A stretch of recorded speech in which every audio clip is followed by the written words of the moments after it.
ગાડી રોડ ઉપર સાઈડ પર એક નાનકડી દુકાન હોય એવું લાગ્યું. બંને નક્કી કર્યું કદાચ ચા મળી જાય. ચા પીને આગળ વધીએ ને સહેજ પારો થઈ જાય.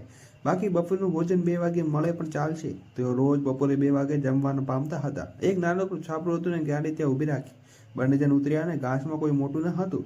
3 ઓરડા હતા ને એક દુકાન હતી. બીજા 2 ઓરડામાં એ લોકો રહેતા હશે આવું માન્યું. દુકાનની આગળ વેફરના પેકેટ લટકતા હતા.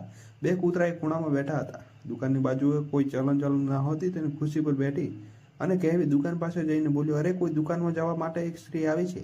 4 જણે છોકરું તેડ્યું અને જોઈને ખુશ થઈ કે વેફર પડીકા બહાર ટીંગાડ્યા હતા. લીધાને કહ્યું, 2 સ્પેશિયલ ચા બનાવો. બહેન ઝડપ કરજો હો, અમારે દૂર જવાનું છે. સાંભળીને સ્ત્રી અંદર ચાલી ગઈ.